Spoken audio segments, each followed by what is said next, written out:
Most people hear the word empathetic and think, that's a good thing. That's someone who's kind, understanding, caring, easy to be around. Empathy is genuinely one of the more beautiful human capabilities. It is the ability to actually feel what someone else is feeling, to step inside their experience and understand it from the inside. So first, what does high empathy actually mean? Because the word gets used loosely, and it's worth being precise. Empathy, at its core, is the capacity to understand and share the feelings of another person. But researchers generally distinguish between two types.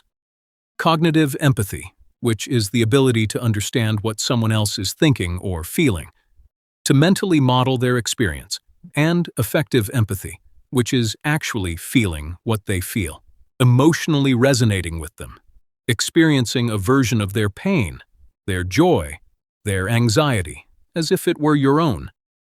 Most people have some blend of both.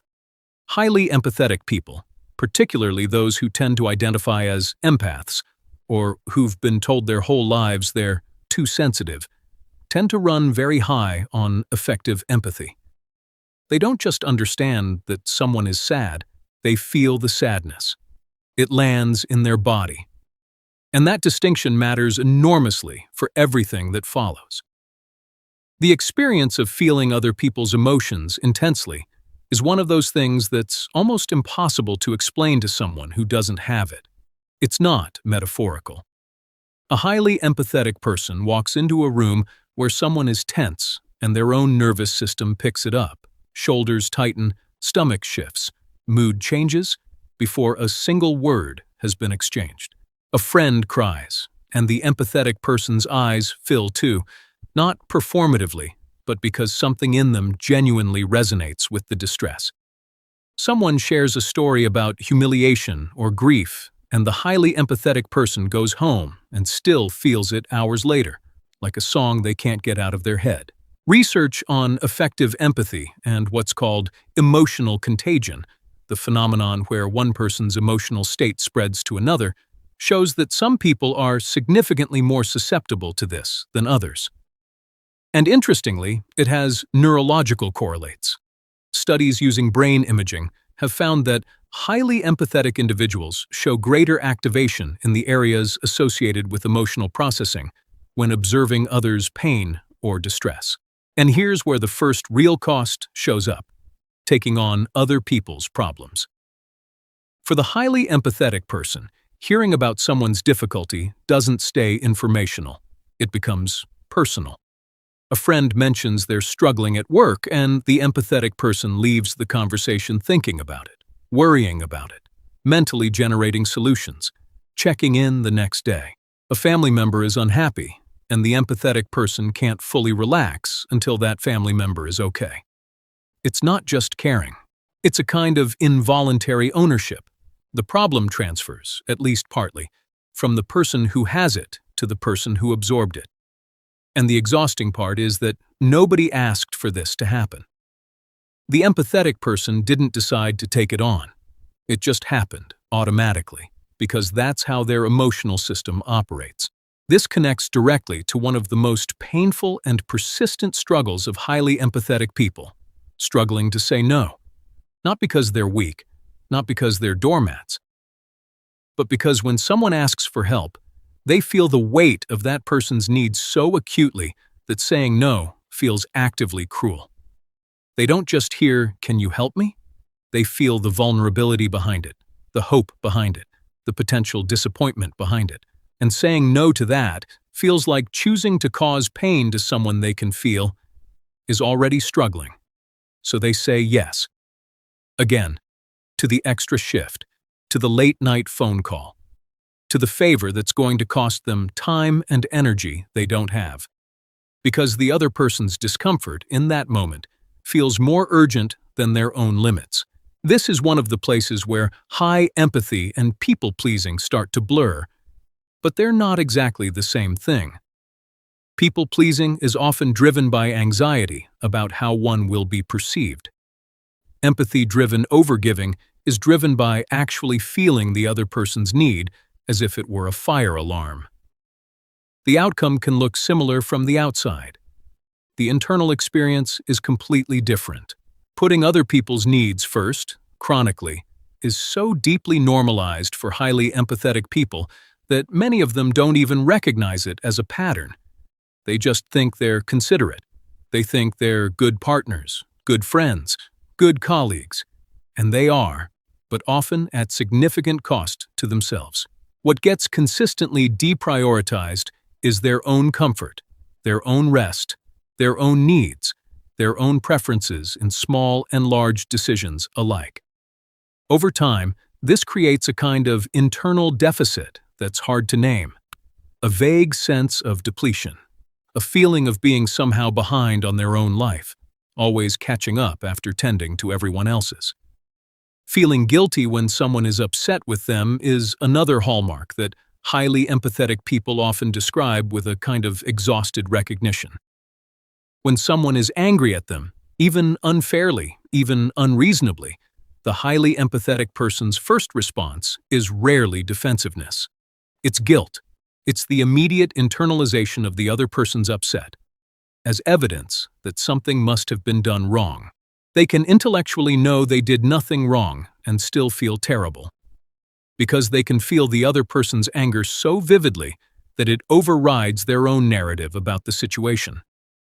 Other people's emotional states become more real, somehow, than their own perception of events. Then there's this one, and it's one of the more quietly damaging patterns on this list: constantly trying to understand people who hurt them. Highly empathetic people are remarkably, sometimes painfully, good at finding explanations for bad behavior. The partner who lied, well, they grew up in a home where honesty wasn't safe. The friend who betrayed a confidence, they were probably scared and acted out of insecurity. The person who treated them with contempt, they're clearly hurting in some way. None of this is wrong, exactly. All of these things might be true. But understanding why someone behaved badly and deciding what to do about it are two completely separate questions. And for the highly empathetic person, the understanding tends to swallow the second question entirely. The explanation becomes the absolution. And so the behavior gets tolerated, and it continues. This is what leads to giving people too many second chances, which, in the life of a highly empathetic person, often looks less like second chances, and more like 9th, 12th, 17th chances. Because every time the pattern repeats, the empathetic person can feel the other person's humanity, can access the pain or fear or difficulty that probably drives the bad behavior. And that empathy is real. They really do see something real in that person. But what gets repeatedly overlooked is the pattern itself. The fact that understanding someone's pain doesn't change what they're doing. That insight, without action or accountability, doesn't protect the person on the receiving end. The psychological research on this is pretty striking. Studies on what's called empathy gaps in relationships, specifically in situations involving repeated harm, show that highly empathetic people are more likely to minimize or rationalize harmful behavior from people they're close to, precisely because their ability to access the other person's internal experience makes it harder to maintain objective judgment about the behavior. The empathy, which should be a tool for clear seeing, becomes a distortion. They see so deeply into the why that they lose track of the what. Excusing bad behavior because of understanding the reason behind it. This is the trap. And it's a trap that's uniquely calibrated for empathetic people because it uses their own best quality against them. A manipulative person in a relationship with a highly empathetic person doesn't need to be overtly controlling. They just need to be readable. They just need to have a sad enough backstory, real or exaggerated, that the empathetic person can feel their pain and translate it into patience. And patience, in that dynamic, can extend far longer than it should. Which brings up one of the harder truths on this list. Highly empathetic people can become easy targets for manipulation. Not because they're stupid. Empaths are often extremely perceptive people, but their perception is calibrated toward feeling what others feel, toward understanding others' inner worlds. And that calibration can be exploited. There's a specific type of manipulative personality, and research on dark triad traits is relevant here, that learns very quickly how to present vulnerability in order to activate an empathetic person's caretaking instincts. The sob story that isn't quite true, the manufactured helplessness, the strategic emotional disclosure that creates intimacy fast and creates obligation alongside it. Empathetic people, who are wired to respond to distress signals, can find themselves deeply invested in someone before they've had enough time or distance to evaluate whether the distress is real. People-pleasing and conflict avoidance are both things that often grow out of high empathy rather than weakness or lack of opinion. Here's the thing. The highly empathetic person often has very clear opinions. They know what they think, but they also feel so vividly what it would be like for the other person to hear something unwelcome, to be disagreed with, to be disappointed, that they root around the conflict preemptively. They smooth things over. They adjust their stated position to reduce friction. They absorb more than their share of discomfort in a situation, rather than redistribute it more fairly through honest conversation. And this tends to work. Short-term, fewer fights, more harmony, everyone seems okay. Until it doesn't work anymore. Because things that are never addressed don't resolve. They accumulate. Feeling responsible for fixing everyone is exhausting to even describe, because for people who live it, it's constant. A highly empathetic person at a dinner table where someone seems quiet and off is already, midway through the appetizers, running through what might be wrong and whether there's something they can do. A coworker having a hard time becomes a project. A friend in crisis becomes something close to a full-time responsibility. There's a profound difficulty in letting people struggle without trying to intervene. Not because the empathetic person thinks the other person can't handle it, but because the empathetic person is already feeling the struggle, and their instinct is to make it stop. For both of them, absorbing the mood of a room is something highly empathetic people often describe as one of their most overwhelming experiences, and also one of the hardest to explain to people who don't have it. Walking into a party feels different than it does for someone with lower effective empathy. There's an immediate, full-body uptake of the collective emotional weather. If the room is light and easy, they feel that. If there's an undercurrent of tension, they feel that too. If two people in the corner are mid-conflict, the empathetic person on the other side of the room might feel the edges of it without even knowing where it's coming from. And because all of this is happening automatically beneath the level of thought, it's exhausting in a way that's hard to account for. They came home from the party tired, and they're not sure why. They didn't run a marathon.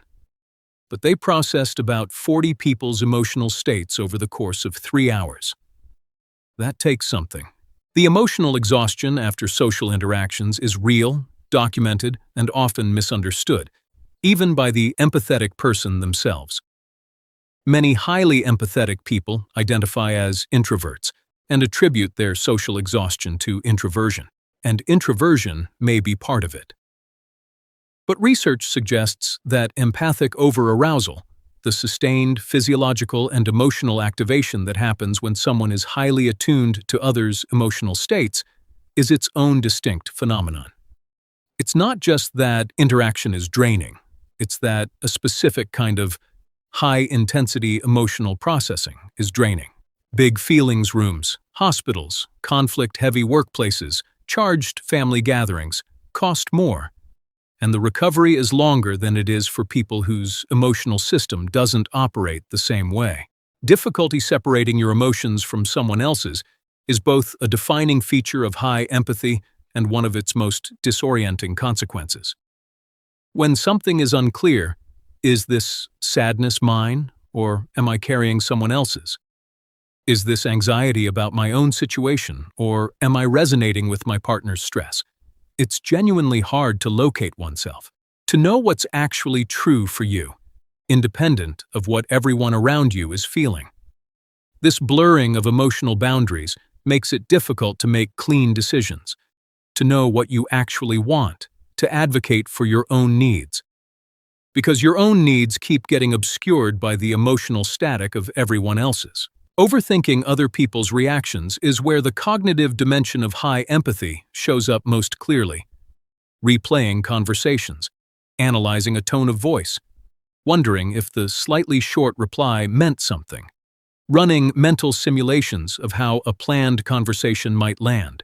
All of this is empathy working overtime, trying to anticipate and manage other people's emotional experiences before they happen.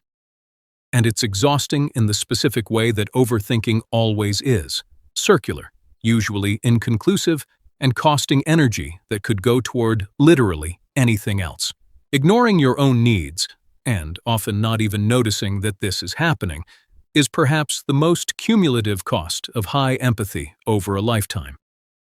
When your default setting is outward-facing, when your attention is constantly occupied by what others are feeling and needing and experiencing, there's often genuinely no bandwidth left to ask, "What do I need?" Not, "What can I give?" or "How can I help?" or "Is everyone okay?" But actually, what does this person right here, the one living inside this body, need right now? For many highly empathetic people, that question has been backgrounded for so long that they don't know how to answer it. The internal signal is quiet from disuse. Staying in unhealthy relationships too long is almost universal among highly empathetic people, and the mechanism is usually the same. They can feel the good in the other person alongside the harm. They can hold both simultaneously in a way that makes clear exit feel impossible. Leaving requires treating the situation as simpler than their empathy tells them it is. It requires saying, "This isn't okay," without immediately qualifying it with, "But I understand why they did it." And that simplification, that necessary narrowing of focus, is genuinely hard for someone whose whole system is oriented toward complexity and understanding. When empathy becomes self-neglect, that's the line that doesn't get talked about nearly enough. And it's worth being direct about it. Giving so much of yourself that your own health, happiness, and sanity deteriorate is not virtue. It's not admirable. It's not what empathy is for. Empathy is supposed to be a tool for connection and understanding, not a mechanism for self-erasure. The highly empathetic person who hasn't slept properly in weeks because they're carrying everyone else's problems, who can't remember the last time they prioritized something for themselves, who feels guilty even considering their own needs, that person is not a saint. They're someone whose gift has turned against them because nobody ever gave them permission to have limits. Now it's worth getting clear on the distinctions: empathy versus sympathy versus compassion, because these words get used interchangeably, and they shouldn't be. Sympathy is feeling for someone. "I'm sorry you're going through that." There's care in it, but distance. The sympathetic person stays on their side of the experience. Compassion is something slightly different from both. It's the desire to relieve someone's suffering, combined with action toward that end. Importantly, compassion doesn't require feeling what the other person feels. Research, including work by neuroscientist Tanya Singer, has found that compassion and empathy actually activate different neural circuits, and that compassion is more sustainable, more protective of the person giving it. Empathy, particularly effective empathy without boundaries, can lead to what researchers call empathy fatigue, a depletion that looks very much like burnout.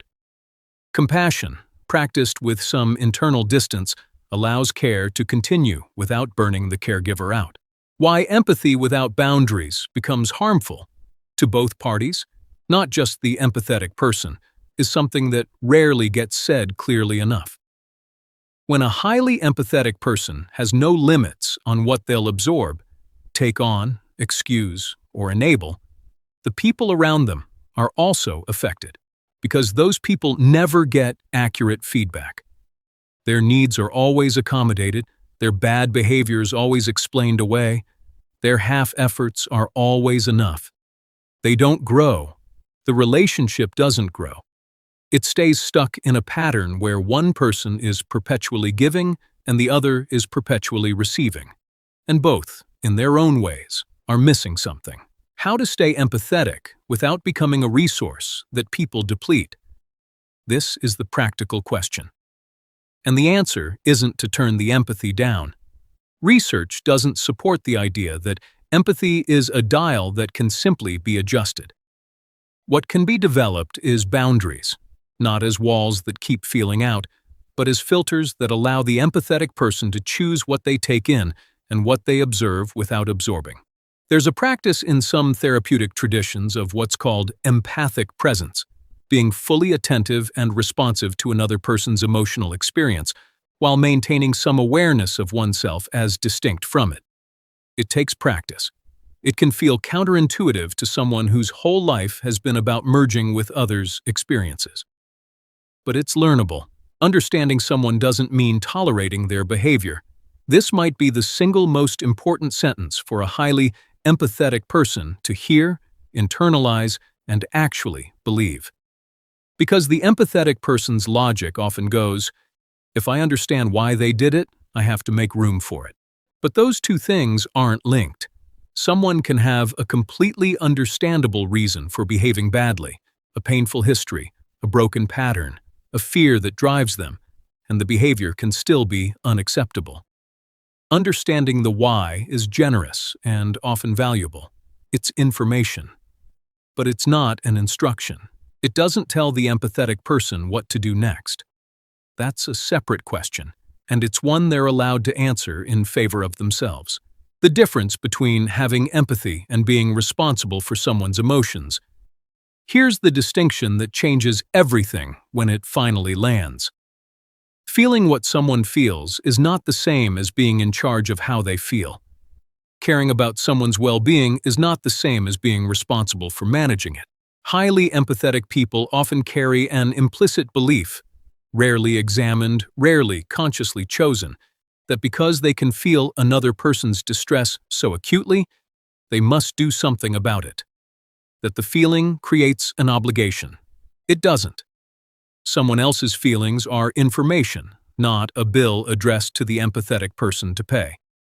This is genuinely difficult to internalize when someone's system has been wired since childhood to respond to distress signals with action. But it's perhaps the most liberating thing a highly empathetic person can come to understand. You can feel it all. You don't have to fix it all. Those two things are allowed to coexist. At the end of all of this, here's what's true. High empathy is not a problem to be solved. The world needs people who can feel what others feel, who don't detach from difficulty, who stay present in pain. These are the people who make spaces feel safe, who hold relationships together, who notice when someone is struggling and actually do something about it. That capacity is precious and genuinely rare. But it has to be paired with something, with the knowledge that a person who runs on empty can't give anything meaningful, with the understanding that limits are not betrayals, they're sustainability, with the recognition that the most genuinely empathetic thing a highly empathetic person can do sometimes is say, I can care about what you're going through without making it mine to carry. The goal isn't less empathy. The goal is empathy that includes yourself in the circle of people worth caring for. If this one hit close to home, and for a lot of people, like the video and subscribe to Freud Mind. New videos every week.